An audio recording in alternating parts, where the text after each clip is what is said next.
오늘 호세아 말씀을 통해서 우리 네 가지의 주님께서 하신 비유 중에 두 가지를 살펴보려고 합니다. 호세아를 한 7번에 걸쳐서 마무리하려고 했는데 생각보다 좀 더 길게 진행할 것 같습니다. 시간 하늘의 은혜가 함께 하기를 주님의 이름으로 간절히 축복합니다. 자, 오늘 본문에 보시면 주님께서 이스라엘을 치료하시려는 분으로 등장하십니다. 여러분, 왜 치료가 필요할까요? 이스라엘이 심각한 병에 시달리는 환자이기 때문입니다. 우리도 참고 참다가 도저히 몸이 아프거나 하면 병원에 가서 의사의 진단과 처방을 받게 되지 않습니까? 오늘 주님도 마찬가지예요. 이스라엘 백성을 치료하려고 보니까 너무나도 심각한 상태다라고 말씀하십니다. 진단하시는 거죠. 마치 의사가 환자를 수술하려고 검사를 해보니까 생각했던 것보다, 겉보기보다 훨씬 더 중증이었다라는 것을 알게 되죠. 오늘 본문에도 그렇게 되어 있습니다. 1절을 한번 보세요. 내가 이스라엘을 치료하려 할 때, 주님께서 치료하려고 보셨는데 에브라임의 죄와 사마리아의 악이 더 드러났다라고 말씀하십니다. 그들이 거짓을 행하며 안으로 들어가 도둑질하고 밖으로 떼지어 노략질을 합니다. 한마디로 안과 밖이 다 죄를 범하는 상태다라는 것이죠. 2절을 보세요. 내가 모든 악을 기억하였음을 그들이 마음에 생각하지 아니하거니와 이제 그들의 행위가 그들을 애워싸고 내 얼굴 앞에 있도다. 그들이 그 악으로 왕을 그 거짓말로 지도자들을 기쁘게 하도다라고 탄식을 하십니다. 한마디로 총체적인 난국이다라고 말씀을 하시는데요. 수술을 하려고 고치려고 보시니까 그것을 또 열어보니까 굉장히 심각한 상태였다라는 것을 하나님이 아시게 됩니다. 여러분, 오늘 이 본문 말씀이 저와 여러분에게 의미가 있는 이유는 이스라엘만 그런 것이 아니다라는 것을 우리는 고백하게 돼요. 여러분, 우리도 역시 마찬가지로 우리 모두는 죄라는 치명적인 질병을 가지고 있는 환자들이다라는 것을 아셨으면 좋겠습니다. 우리도 역시 중증 환자들입니다. 하나님이 이스라엘을 진단하시고 치료하기를 원하셨듯이 여러분, 오늘 이 밤에도 말씀으로 우리를 진단하시고 말씀으로 우리를 치료하시고 고치시기를 원하신다는 것을 여러분, 우리가 믿으시기를 바랍니다. 오늘 이 밤에 그런 역사가 임하기를 바랍니다. 그러니까 말씀 듣는 시간은요, 영적인 수술의 시간이에요. 하나님이 말씀의 예리한 칼로 우리의 상처난 부분을, 그리고 수술받아야 할 부분을 직접 집도를 하시는 영적인 수술 시간이다라는 것을 우리가 항상 늘 마음에 기억하시기를 바랍니다. 그러니까 하나님께서 이스라엘을 진단하시고 치료하셨듯이 오늘 이 밤에도 우리를 치료하시기를 바랍니다. 오늘 본문이 참 재미있는 이유가 무엇이냐면 하나님께서 이스라엘의 이 병든 상태를 설명하시면서 재미있는 네 가지의 비유로 우리에게 알기 쉽게 설명하십니다. 네 가지가 무엇이냐면 4절을 한번 보세요. 그들은 다 가늠하는 자라 과자 만드는 자에 의해서 무엇과 같도다? 달궈진 화덕이다 라고 첫 번째로 말씀하십니다. 그러니까 이는 이스라엘의 질병 상태를 쉽게 설명하시면서 마치 달궈진 화덕과도 같다라는 뜻이죠. 8절을 보시기 바랍니다. 에브라임이 여러 민족 가운데 혼합되니 그는 곧 뒤집어지지 않는 전병과도 같다 이렇게 말씀하십니다. 이것이 주님이 진단하시는 이스라엘 백성의 두 번째 비유입니다. 자, 세 번째는 어떤 모습일까요? 11절을 보시면 에브라임은 무엇과 같이? 어리석은 비둘기와 같이 지혜가 없다. 세 번째 사용하고 있는 말씀은 어리석은 비둘기로 비유하십니다. 네 번째를 보세요. 16절 우리 같이 한번 읽어봅니다. 시작. 그들은 돌아오나 높으신 자에게로 돌아오지 아니하니 속이는 활과 같으며. 네 번째는 속이는 활과 같다라고 말씀하십니다. 그러니까 이렇게 하나님께서 재미있게 이스라엘 백성의 영적인 상태를 그들이 가진 질병을 진단하시면서 알기 쉽게 네 가지로 설명하시는데 첫 번째가 뭐죠? 기억나십니까? 달궈진 화덕이었죠. 두 번째는 무엇입니까? 뒤집지 않은 전병과 같다. 세 번째는 무엇입니까? 어리석은 비둘기와 같다. 네 번째는 속이는 활과 같다. 잘 기억하시기를 바랍니다. 네 가지를 오늘 다 다루면 좋은데 좀 길어질 것 같아서 오늘 두 가지만 보려고 합니다. 달궈진 화덕과 뒤집지 않은 전병, 그리고 다음 시간에는 어리석인 비둘기와 속이는 활에 대해서 설명하기를 원합니다. 여러분, 때로는 의사가 내가 가진 질병을 의학 용어로 설명을 할 때 우린 잘 알아들을 수 있나요? 알아들을 수가 없죠. 당신에게는 의사 선생님들이 하는 말이 있잖아요. 자기들의 용어로 이렇게 설명을 하는데 우리가 듣고 나면 눈을 껌뻑껌뻑거리면서 이게 무슨 소리지? 그러면서 다시 좀 설명해 주세요. 그러면은 선생님이 다시 알기 쉽게 환자분은 이런 상태입니다. 쉽게 설명을 하잖아요. 마찬가지. 하나님께서도 오늘 쉽게 설명해 주시는 이유가 우리가 알기 쉽게 설명하고 비유하고 있습니다. 여러분, 오늘 이 네 가지 중에 두 가지를 바라보면서 우리 역시 나에게도 어떤 상태에 있는가 우리가 한번 돌아보기를 원합니다. 첫 번째, 하나님이 진단하시는 이스라엘의 상태는 사전에 나오는 대로 달궈진 화덕과도 같은 상태입니다. 여러분, 이게 무슨 말일까요? 다시 한번 읽어볼까요? 우리 같이 한번 읽어봅니다. 시작. 그들은 다 간음하는 자라 과자 만드는 자에 의해 달궈진 화덕과 같도다. 그가 반죽을 뭉침으로 발효되기까지만 불일으키기를 그칠 뿐이니라. 제가 이 부분을 아무리 읽어도 이렇게 잘 이해가 되지 않았습니다. 무슨 말인지 모릅니다. 그럴 때는 다른 성경들을 찾아보는데 영어 성경에 보니까 훨씬 더 이해가 쉽게 되어 있더라고요. 이 부분을 보니까 마치 그것은 불을 일으키지 않을 정도로, 불을 우리가 가스레인지나 불을 해서 물을 올려놓고 하면 한참 오래 걸리잖아요.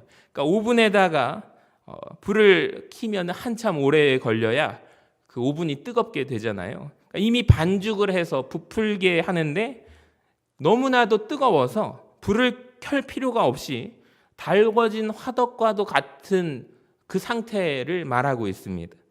여러분, 만약에 화덕이 식어져 있다라고 하면 그것을 불을 지피고 예열을 하는데 시간이 오래 걸리겠죠. 근데 이미 이스라엘 백성들의 상태는 뜨겁게 달궈진 상태이기 때문에 언제든지 그 화덕에다가 이 반죽을 넣었을 때 그것이 부풀고 익힐 수 있는, 구울 수 있는 상태와 같다. 그림을 한번 보여주시면 화덕에 불이 지펴진 상태라는 거죠. 이미 뜨겁게 달궈진 화덕과도 같은 상태. 그러니까 문제는 이스라엘의 상태가, 이 말은요, 언제든지 빵을 여기 안에 피자를 넣거나 하면은 화덕에 구울 수 있는 상태처럼 언제든지 죄를 지을 수 있는 준비가 될 수 있도록 달궈진 상태를 하나님께서 설명하시는 거예요. 그러니까 일반 사람들, 보통 사람들은 죄를 짓는다면 조금 죄를 짓는데 그 시간이 조금 걸린다라고 친다면 이스라엘 백성의 상태는 하나님이 보시기에 언제라도 준비 시작하면은 죄를 지을 수 있는 상태다라고 그것을 말씀하고 싶은 거예요. 그것이 달궈진 화덕과도 같은 상태입니다. 그 백성들 안에 마음에 불을 품고 있어요. 이미 그 불로 인하여 그들은 뜨거워졌습니다. 금방금방 언제라도 죄를 지을 수 있는 상태라는 거죠. 이스라엘 백성들 안에 어떠한 불들을 품고 있는지 한번 보세요. 4절을 한번 보시면 간음하는 자래요. 무슨 말이냐면 그들의 마음속에 정욕의 뜨거운 불을 품고 있다라는 거예요. 여러분, 정욕의 불을 품고 있으니 몸이 뜨겁습니다. 언제든지 음란의 죄를 지을 수 있는 상태가 이스라엘 백성들의 상태였다라는 것을 우리는 알 수가 있습니다.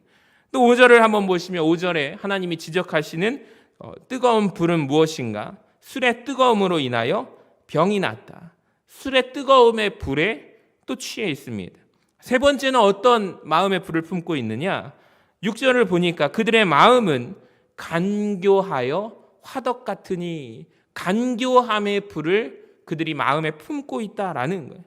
여러분, 또 보니까 분노라는 불도 품고 있네요. 그들의 분노가 밤새도록 자고 아침에 피우는 불꽃과도 같도다. 여러분, 오늘 말씀을 통해서 이들이 어떻게 해서 달궈진 화덕이 되었고 그 안에 품고 있는 불들이 무엇입니까? 정욕의 불이 타고 있고, 술 취함의 불이 타오르고 있고, 간교함의 불이 타오르고 있고, 마음속에 분노라는 불이 타오르고 있는 이스라엘 백성의 상태를 말하고 있습니다. 자, 7절을 보세요. 그들이 다 화덕같이 뜨거워져서 그 재판장들을 삼킨다고 합니다. 그러니까 이 말은 그들의 지도자를 삼키는 불, 한마디로 하나님께서 세우신 리더들에 대해서 반항하는 불들을 마음에 품고 있습니다. 그러니까 이스라엘 백성들의 상태가 하나님께서 보시기에는 마음속에 이런 불들을 삼키고 있기 때문에, 품고 있기 때문에 달궈진 화덕과도 같은 모습으로 비추어져 있고, 언제든지 그 백성은 죄지을 준비가 되어 있다라는 거예요. 여러분 생각해 보시기 바랍니다. 정욕의 불을 이스라엘 백성들이 마음에 품고 있으니 그들이 음란의 죄를 쉽게 짓겠죠. 술 취함의 불을 품고 있으니 또 그런 행동들을 하겠죠. 간교함이라는 불을 품고 있으니 간교한 죄를 짓겠죠. 또 마음속에 분노라는 불을 품고 있으니 그렇게 포악한 일을 하고, 제사장들, 하나님이 세우신 리더들의 앞에서 반항이라는 불을 품고 있으니 대적하는 일을 하고 있는 죄를 짓는다라는 거예요. 저는 오늘 이 말씀을 보면서 우리에게도 역시 이런 불들이 우리 안에 있을 수도 있겠다. 그러니까 우리나라 말로 무슨 말일까? 한이라는 표현이 있지 않을까? 참 많이 닮아 있다라는 것입니다. 여러분, 우리 안에도 상처가 있습니다. 내가 무언가의 상처를 받으면 계속해서 그 불을 품고 있다라고 한다면 계속 거기에서 빠져나오지 못하고 마치 덫에 올무에 걸린 상태 아닙니까? 그러니까 자꾸 그런 상처를 가진 사람은 대화를 할수록 그 마음의 불이 있기 때문에, 그 한이 있기 때문에 계속 거기에 매여져 가지고 더 나은 한 걸음으로 나아가지 못하는 모습을 우리가 많이 경험합니다. 때로는 우리가 그 상처를 받기도 하고, 사람들과의 관계 속에서 또 나에게 그런 불들이 임할 때 여러분 우리가 성령 충만이 소멸되는 것 같은 느낌을 받을 때가 있죠. 영적인 탈진이 올 때가 있지 않습니까? 여러분, 그런 상태가 우리가 역시 경험하는 이스라엘의 영적인 상태입니다. 사랑하는 여러분, 우리 안에 이런 불들이 있다면 오늘 하나님께서는 무엇을 원하실까요? 너의 마음속에 잘못된 불이 타고 있어 라고 말씀하지 않으실까요? 그렇다면 주님이 원하시는 것은 무엇일까요? 그 불이 소멸되기를 원하신다, 끄기를 원하신다라는 거예요. 여러분, 그렇다면 이 우리 안에 있는 마음의 불, 내가 가지고 있는 상처의 불, 여러분 정욕의 불, 술 취함의 불, 간교함의 불, 분노의 불, 여러분 반항의 불이 있다면 우리는 어떻게 해야 될까요? 이열치열이라고 해서 성령의 불에 의해서만 이 불이 꺼지게 될 줄로 믿으시기를 바랍니다. 여러분, 성령이 우리에게 임하게 되시면, 성령의 뜨거운 불이 오늘 이 밤에 우리 마음속에 불붙게 되면 내 안에 있는 정욕의 불이 사라지고, 술 취함의 불이 소멸되고, 간교함과 분노의 불이 없어지고, 반항이라는 불이 없어지고, 성령의 불이 여러분을 뜨겁게 태우는 밤이 되시기를 주님의 이름으로 간절히 축원합니다. 여러분, 이 성령의 불이 타올라야만 하나님을 기쁘시게 할 준비가 우리에게 되어 있다라는 것입니다. 언제든지 이런 성령의 불을 받은 사람은 내가 죄를 지을 준비가 되어 있는 것이 아니라 하나님을 위하여 기쁘게 살아갈 준비가 되어 있다라는 것을 우리는 꼭 기억하셔야 합니다. 이 불이 만약에 타오르지 않는 사람은 예열이 필요한 거예요. 그러니까 식어버린 화덕처럼 그 뜨거워지기까지 불을 피워야 하는 예열이 필요한 것처럼 내가 하나님을 섬기는데 시간이 오래 걸립니다. 시간이 필요합니다. 무엇을 하자라고 했을 때 그 사람에게 성령의 불이 없기 때문에 식어버리는 거예요. 시간이 필요하다라는 거예요. 불이 안 타기 때문입니다. 근데 성령의 불로 뜨겁게 달궈진 영혼들은 언제든지 하나님의 일을 할 수 있는 준비가 되어 있다라는 것입니다. 사랑하는 여러분, 여러분이 바라기는 성령의 불로 달궈진 화덕이 되시기를 주님의 이름으로 간절히 축원합니다. 하나님의 진단이 참 재미있는 것 같아요. 두 번째 진단은 무엇이냐면, 두 번째 비유는 이들의 상태를 뭐라고 설명하시냐면 8절 우리 같이 한번 읽어봐요. 시작. 에브라임이 여러 민족 가운데 혼합되니 그는 곧 뒤집지 않은 전병이로다. 빵을 굽는데 뒤집지 않은 빵과 같다라는 것입니다. 여러분 이런 경험 있으십니까?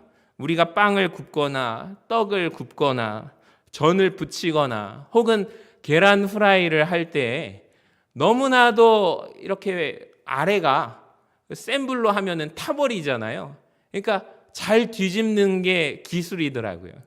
저도 잘 뒤집어야 되는데 잘 못하는 것 같아요. 그래서 실력을 키우고 있습니다. 이거 보시면 그림에 한번 보시면 식빵의 앞부분을 한번 보세요. 앞부분은 잘 된 것 같죠? 근데 뒤집어 보니까 뒤의 상태가 이러한 모습이다라는 거예요. 여러분 제때 뒤집지 않으면 어떻게 될까요?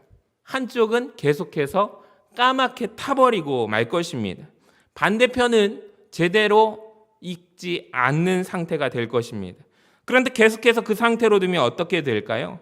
밑에는 더 까맣게 타지만 아래쪽에서 올라오는 온기에 의해서 위쪽은 꽤 보기 좋게 노릇노릇하게 보인다라는 거예요.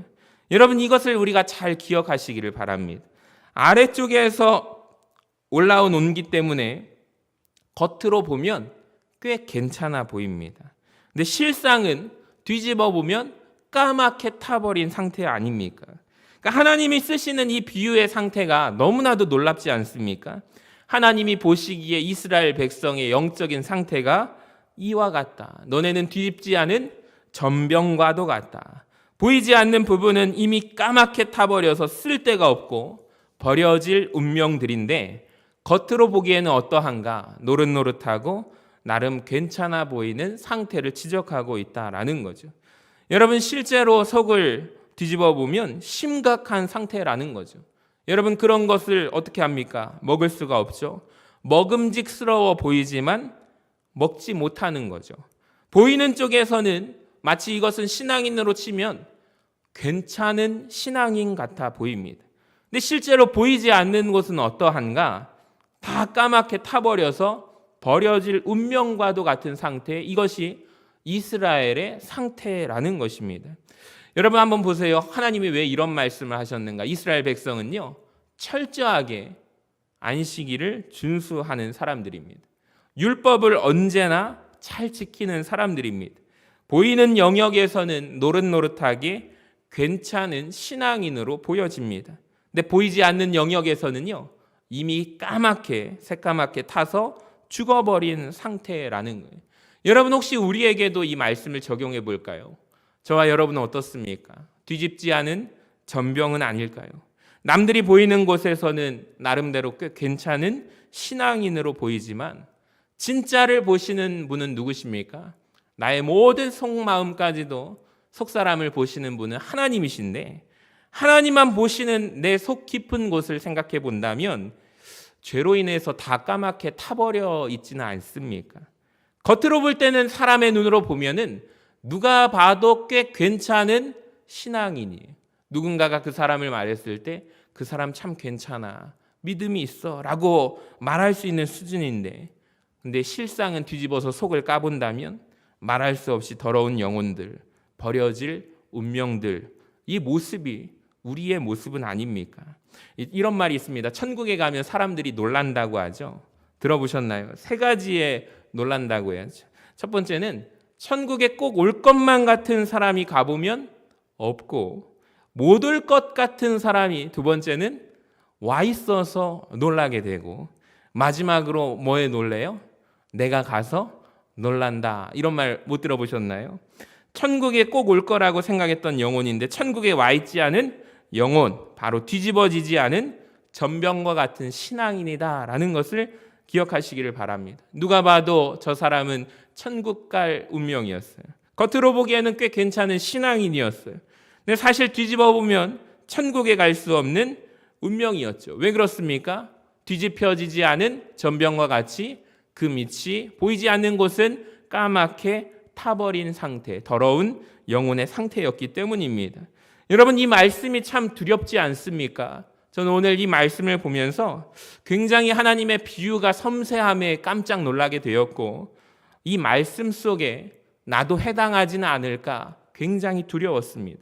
여러분 사실 그렇지 않습니까? 뒤집혀지지 않는다면 그것은 버려질 운명입니다. 겉으로 보기에 사람의 인정받는 모습이라 할지라도 하나님이 뒤집어 보시면 우리는 드러나게 된다라는 거예요. 여러분, 그렇다면 해결책은 무엇입니까? 이 뒤집어지지 않는 전병과 같은 신앙인들에게 해결책은 무엇일까요? 아까 전에 제가 화덕에 대한 달궈진 화덕의 해결책은 무엇이죠? 더러운 불, 그 영혼의 불이 꺼질 수 있는 방법이 성령의 불이 임하는 것이 해결책이라고 말씀을 드렸어요. 자, 그렇다면 이 한쪽이 다 타버린, 새카맣게 타버린 뒤집혀지지 않은 전병의 해결책은 무엇일까요? 제가 생각해 볼 때 첫 번째는 빨리 뒤집어져야 한다라는 것이 해결책이 아닐까 생각해 봅니다. 여러분, 일단 빨리 뒤집혀져야 합니다. 뒤집어져야 합니다. 내 실체를 내가 바라볼 수 있어야 돼. 내 영적인 상태를 말씀을 통해서 직시할 줄 알아야 한다라는 거예요. 화려한 겉모습이 아니라 내 실제 모습이, 하나님이 보시는 모습이 내가 빨리 알도록 뒤집어져야 합니다. 여러분, 그렇다면 두 번째 방법은 무엇일까요? 뒤집어졌어요. 까맣게 이미 타버렸습니다. 어떻게 하시겠습니까? 제가 가끔 잘 태워요. 가끔 잘 태우면 이렇게 버려야 할 줄 알면서도 그걸 또 아까워가지고 먹을 때가 있어요. 그게 부모 마음인 것 같아요. 좋은 거는 애들 주고 어떻게든 그렇게 해서 제가 살이 찌나 봅니다. 과감하게 딱 그 쓰레기통으로 버려야 되는데 아깝잖아요. 제가 요리를 잘 못해서 그런 건데, 그러면은 괜히 아까워가지고 궁상 맞지만 좀 이렇게 잘 긁어서 먹을 때가 있어요. 오늘 이 설교의 비밀을 발견하게 되었습니다. 두 번째, 뒤집어지고 만약에 타버렸다면 하나님이 말씀의 칼로 빨리 긁어내야 된다라는 것을 깨달았습니다. 여러분, 까맣게 탄 부분, 버려질 부분, 칼로 긁어낼 수밖에 없겠죠.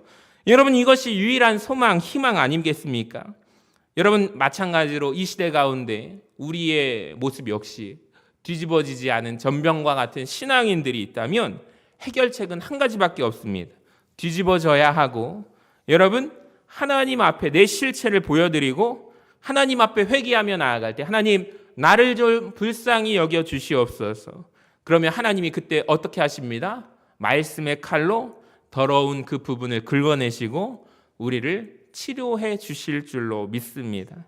사랑하는 우리 모든 성도 여러분, 오늘 이 밤이 내 모습 그대로 하나님 앞에 나아갈 때 내가 뒤집혀지기를 두려워해가지고 하나님, 전 아직 때가 아닙니다 라고 뒷걸음치는 성도의 모습이 아니라 우리가 하나님 앞에 기꺼이 하나님, 나를 뒤집어 주시옵소서, 우리의 그 영적인 상태를 직시하고 하나님 앞에서 말씀으로 뒤집어지는 역사가 있기를 원합니다. 그러니까 오늘 이스라엘의 영적인 의사가 되시는 하나님께서 이스라엘의 이 심각한 상태를 알아듣기 쉽게 설명해 주셨다라는 것을 우리는 기억하셔야 됩니다. 그리고 이 말씀이 나와 전혀 상관없는 말씀이 아닌, 여러분, 호세아 선지자의 입술을 통하여 전하시는 하나님의 음성을 우리가 들어야만 합니다. 우리도 역시 이스라엘 백성들의 모습이 우리의 영적인 상태 같은 모습이기 때문입니다. 여러분, 오늘 이 밤의 말씀으로 진단해 보시기를 바랍니다. 혹시 달궈진 화덕과 같지 않습니까? 잘못된 불로, 정욕의 불로 달궈진 상태에 있는 분들이 계십니까? 그 불이 속히 꺼지기를 바랍니다. 성령의 불로 타오르는 우리 모두가 되기를 원합니다. 우리 중에 뒤집어지지 않은 전병들이 있습니까? 겉으로 보기에 너무나도 괜찮은 신앙인이라고 사람들에게 인정받지만 내 속은 말할 수 없이 까맣게 탄 영혼들이 있지 않습니까? 우리가 이 시간 기도합시다. 하나님, 오늘 이 밤에 나를 뒤집어 주셔서 더러운 것들을 긁어주시는 오늘 이 밤이 되기를 간절히 기도합니다. 하나님께서 우리에게 역사해 주실 줄로 믿고 그 악한 스멀거리는 아까 전에 불들이 있었죠. 주님이 꺼주시기를 바랍니다. 성령의 불을 내려주셔야 할 줄로 믿습니다. 여러분, 스스로 절대 뒤집을 수가 없습니다. 주님이 우리를 뒤집어 주시는 은혜가 있기를 원합니다.